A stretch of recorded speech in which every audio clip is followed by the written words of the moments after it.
Hello everyone, very very good evening to all of you. तो thermodynamics में हमने how to study thermodynamics में ये डिस्कस कर लिया था कि माइक्रोस्कोपिक अप्रोच और मैक्रोस्कोपिक अप्रोच क्या होता है। So to apply the macroscopic approach criteria, because microscopic approach में मैं बता चुका था कि बहुत टाइम कंज्यूमिंग होता है, बहुत टफ और चैलेंजिंग टास्क होता है। दैट इज वाई हम क्या करते हैं, एवरेज बिहेवियर ऑफ मॉलिक्यूल की स्टडी करते हैं। एवरेज बिहेवियर ऑफ मॉलिक्यूल की स्टडी करने का मतलब होता है कि हम एक सर्टेन क्वांटिटी ऑफ मैटर को कंसीडर कर लेते हैं, उस पर हम अपना फोकस अटेंशन अटेंशन उस पर फोकस करते हैं और इसकी स्टडी करते हैं average behaviour of the molecule. That is known as macroscopic approach. तो मैक्रोस्कोपिक अप्रोच को अप्लाई करने के लिए कॉन्सेप्ट ऑफ कंटिन्यूअम का मैं डिस्कशन कर रहा था। Concept of कंटिन्यूअम।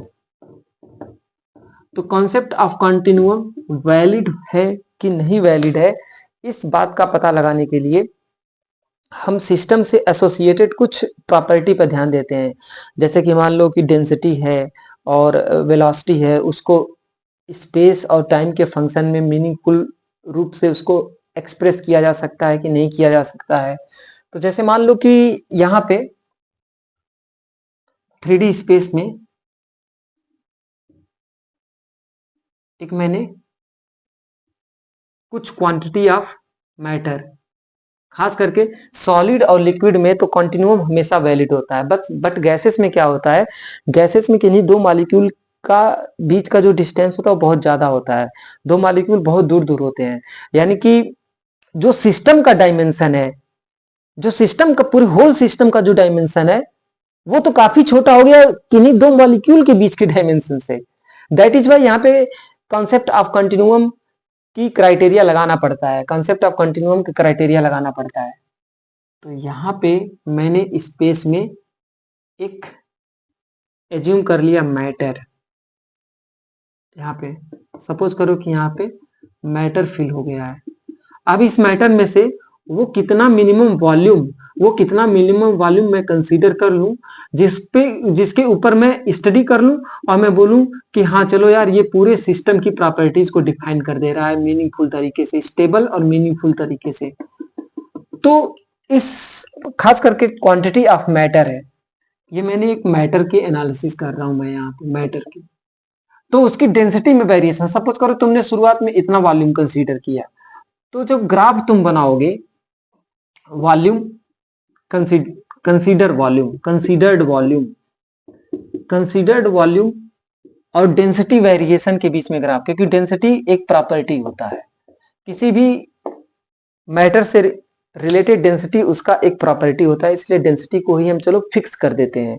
ताकि डेंसिटी को फिक्स करने से क्या होगा, जो कंटिन्यूअम्स का बेसिक डेफिनेशन है कि continuous distribution of matter, there is no gap between the molecule के बीच में अगर गैप नहीं होगा, ऐसा हम मानते हैं, ऐसा हम एजम्पशन करते हैं कंटिन्यूअम में, तो उसकी डेंसिटी क्या हो जाएगी, यूनिफॉर्म हो जाएगी। यानी कि डेंसिटी में वेरिएशन को हमें क्या करना है, कम करना है डेंसिटी में।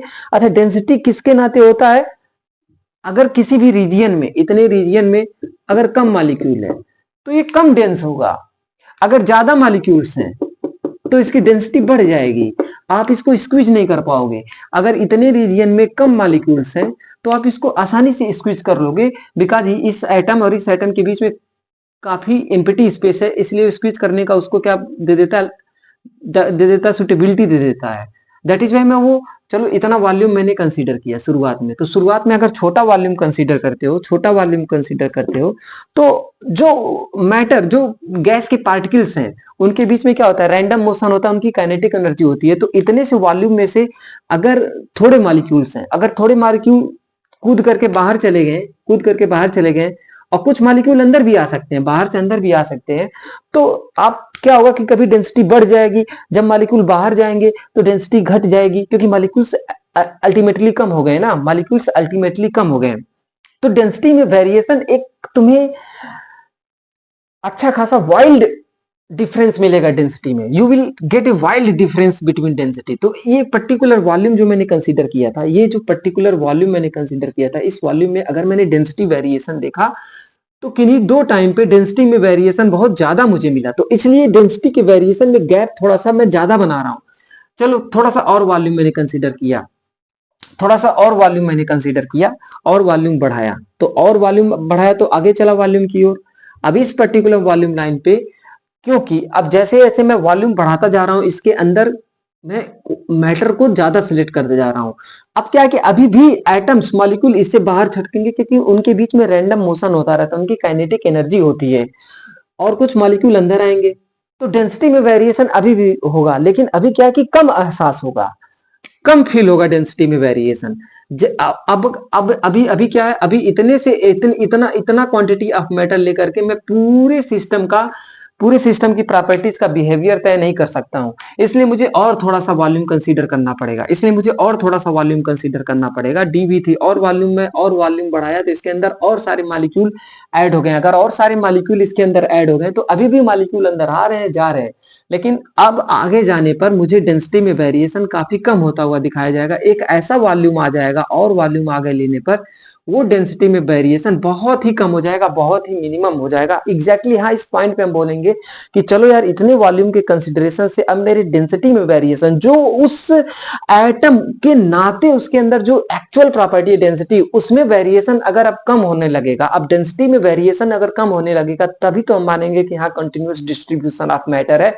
इस पर्टिकुलर पे अगर हम कोई भी रिजल्ट निकालेंगे तो वो स्टेबल और मीनिंगफुल होगा, क्योंकि यहाँ पे डेंसिटी का वेरिएशन कम हो गया, और यहाँ पे आप देखोगे डेंसिटी का वेरिएशन कम हो गया, इसके आगे डेंसिटी में वेरिएशन बहुत कम होगा।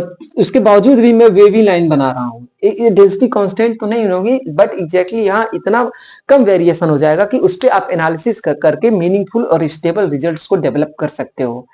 तो यार, वो कितना क्वांटिटी ऑफ मैटर मैं सिलेक्ट करूं, वो कितना क्वांटिटी ऑफ मैटर मैं सिलेक्ट करूं, इसके लिए एक नंबर डिफाइन करते हैं जिसका नाम होता है नड्सन नंबर। इसके लिए एक नंबर डिफाइन करते हैं जिसका नाम होता है नड्सन नंबर। तो ये ग्राफ थोड़ा याद रखना ये ग्राफ नड्सन नंबर डिफाइन करते हैं।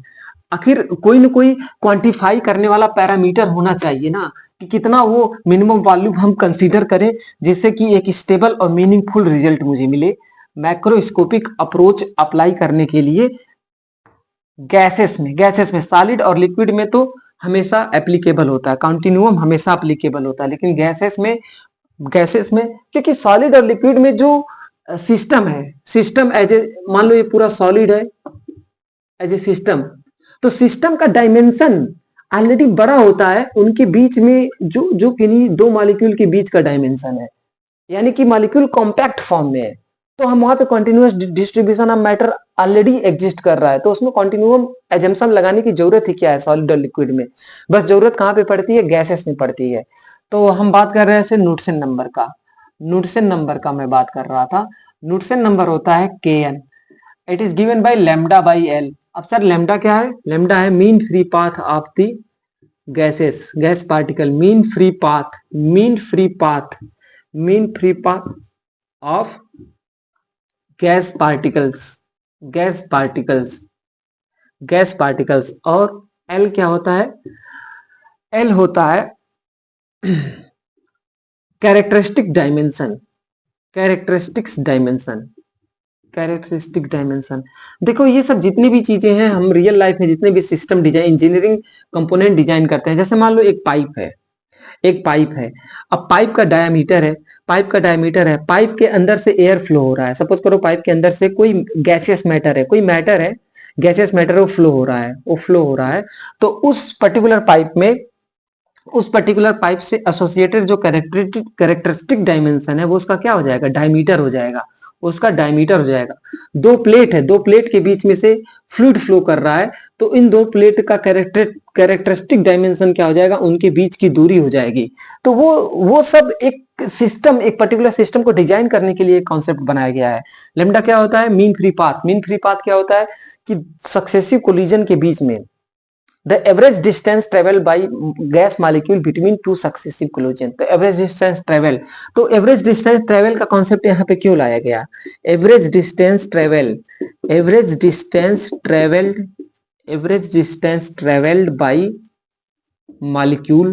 by molecule between two successive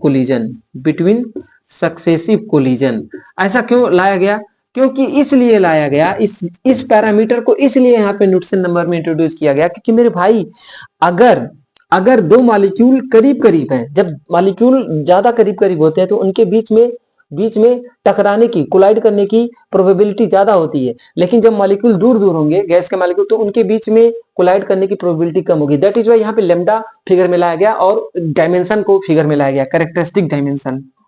तो ये न्यूटन नंबर है। न्यूटन नंबर में ये चीज आपको याद रखना है मेरे भाई, यूपीपीसीएस लेक्चरर जैसे एग्जाम में, आरआरबी जेई जैसे एग्जाम में डेटाबेस क्वेश्चन भी आते हैं।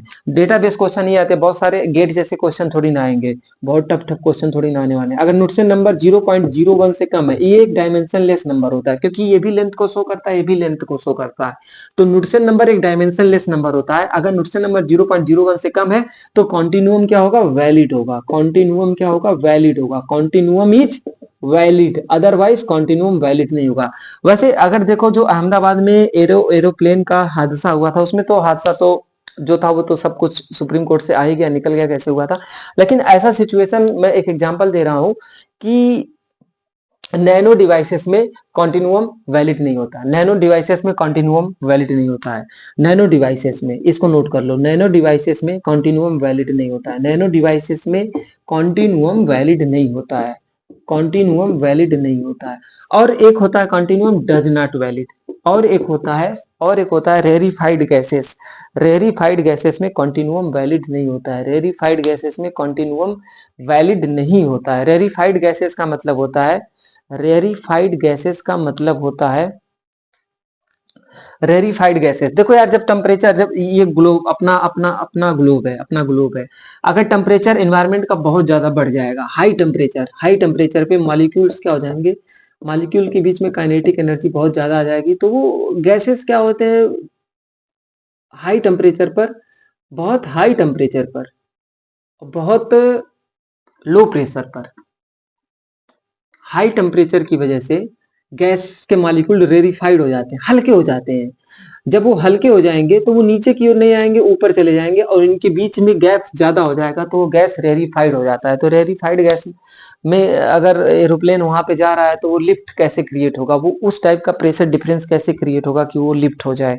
तो ये सारी चीजें आ जाती हैं, तो इसलिए रेरिफाइड गैसेस में कॉन्टिन्यूअम वैलिड नहीं होता है।